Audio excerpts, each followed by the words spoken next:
Yo, what's up everyone? It's your boy, Arti, and we're diving deep into the world of AI. Now, I know what you're thinking. AI? Isn't that all just robots taking over the world? Well, hold your horses. It's way more nuanced than that. We're talking algorithms, neural networks, and all this cool tech that's changing the game in ways we never thought possible. From self-driving cars to those eerily accurate recommendations on your feed, AI is everywhere. In this video, we're breaking down the jargon, simplifying the complex stuff, and giving you a clear picture of what AI actually is, how it works, and why you should care.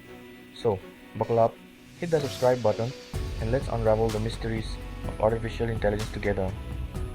Trust me, by the end of this, you will be dropping AI knowledge like a pro.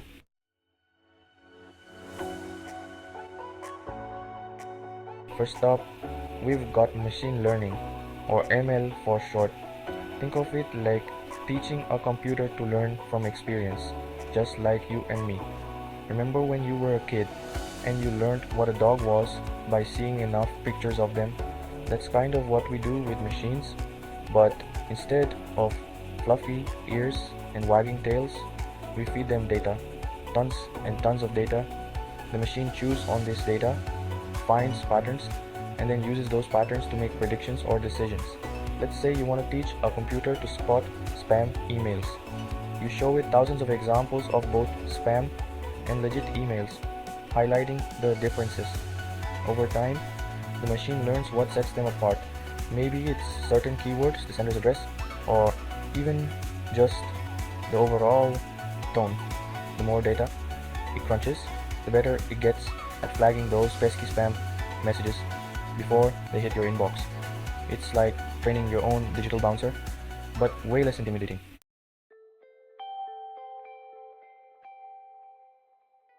Now let's talk neural networks.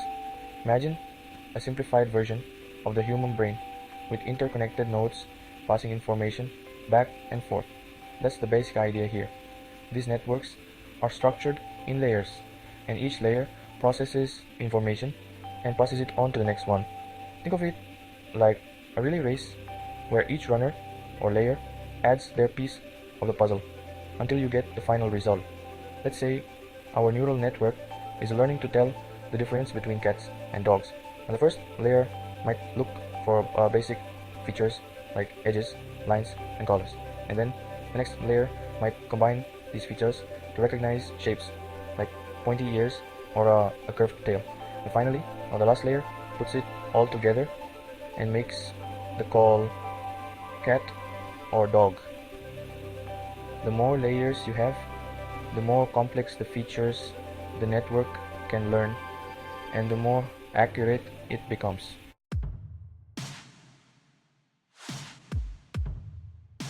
Alright, so we've covered neural networks, but what about learning? Is it just like extra neural networks? Well, yeah, kinda. Deep learning is essentially what happens when you take those neural networks and crank them up to 11. We're talking tons of layers, sometimes hundreds, or even thousands, all working together to process information. A deep neural network could take shapes and use them to identify a face, and even figure out their emotional state based on their expression. It's powering advanced AI applications like self-driving cars, real-time language translation, and medical diagnosis. So, yeah, deep learning is a pretty big deal, and as these networks continue to evolve, who knows what incredible things they'll do in the future.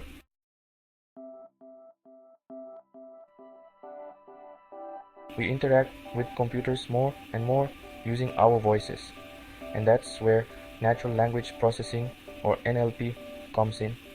This field of AI is all about bridging the gap between humans and machines when it comes to language. We're talking about teaching computers to not just understand the words we say and write, but also the behind them. Now, this is a seriously tough challenge. Human language is incredibly nuanced, full of slang, sarcasm, and cultural references that can trip up even the most sophisticated algorithms. But despite these hurdles, NLP has made some serious strides in recent years. Think about it. Every time you ask Siri a question, have Google translate a web page, or even use predictive text, you're experiencing the power of NLP. It's the tech that allows us to have more natural, intuitive interactions with our devices, and it's only getting better. And as NLP continues to evolve, we can expect even more seamless integration of AI into our daily lives. Imagine a world where language barriers are a thing of the past, where you can effortlessly control your smart home with your voice, or even have a truly engaging conversation with a virtual assistant.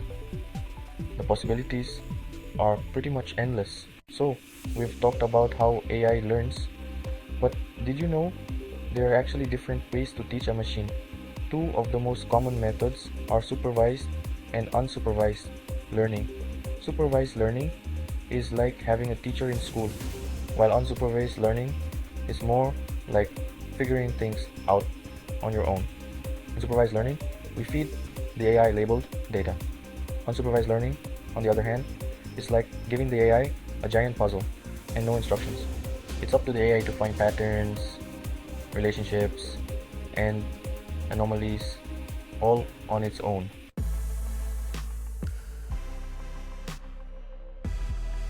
Alright, so we've talked about different types of learning. For this one, reinforcement learning, this is where things get really interesting. Imagine training a dog, right? You give it treats, praise, maybe a little no when it chews the couch. That's reinforcement learning in a nutshell. You let the AI loose in an environment and it just starts trying things out. Every time it does something right, it gets a reward. Every time it messes up, penalty.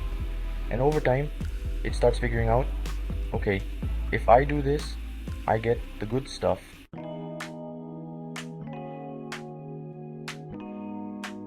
So we've talked about AI that learns, AI that predicts, but what about AI that creates? That's where generative AI comes in. This is the fun stuff, the stuff that makes you say, wait, a computer made that? We're talking about AI that can write poems, compose music, even paint pictures. Imagine feeding a system thousands of Van Gogh paintings and then asking it to create something new in that style. That's what we're dealing with here. It's like giving the machine a paintbrush and saying, go wild. And it's not just about art. Generative AI can write code, generate realistic dialogue for chatbots, even design new proteins for drug discovery. We're talking about AI models like ChatGPT that can write essays, scripts, even code in different programming languages. This is still a very new field, but it's evolving incredibly fast. We're already seeing AI generated content popping up everywhere, and the line between human made and machine made is getting blurrier every day. It's both exciting and a little bit mind blowing to think about where this technology is headed.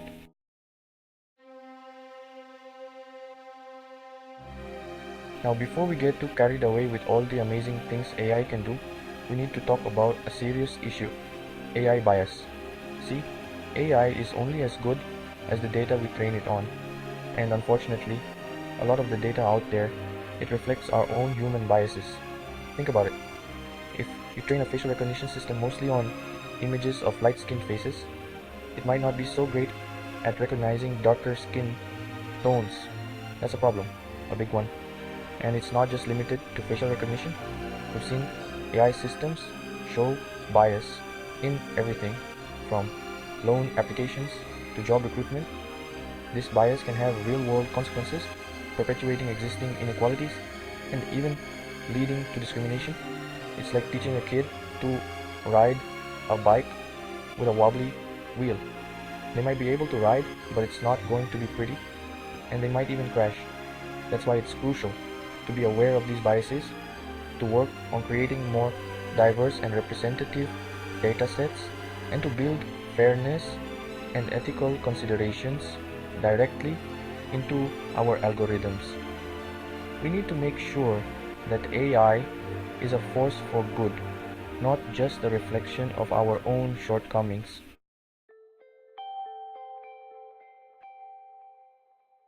Alright, so we've talked about AI learning, making decisions, even being creative.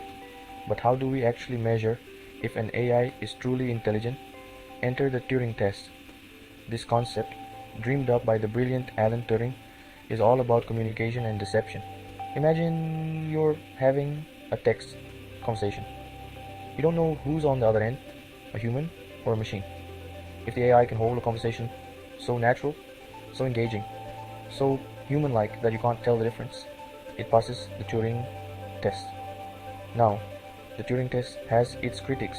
Some argue it's too focused on imitation rather than true understanding, but it's still a fascinating benchmark in the quest for artificial intelligence.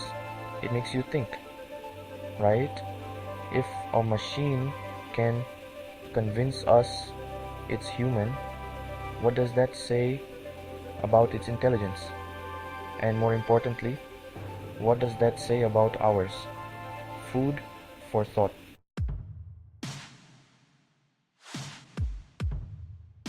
Buckle up, because things are about to get really interesting.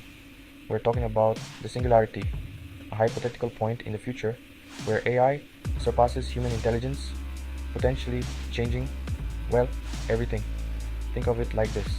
Imagine an AI so advanced that it can design even more intelligent AI, and those AIs can design even smarter ones, and so on. This exponential growth in intelligence could lead to a future that's almost unimaginable. Some experts believe the singularity could bring about incredible advancements, disease eradication, solutions to climate change, you name it. Others worry about the potential risks of superintelligent AI. It's a topic that sparks endless debate. The truth is, nobody knows for sure what the singularity will look like or when it might happen. But it's a concept that forces us to confront some fundamental questions about the future of humanity and our relationship with technology.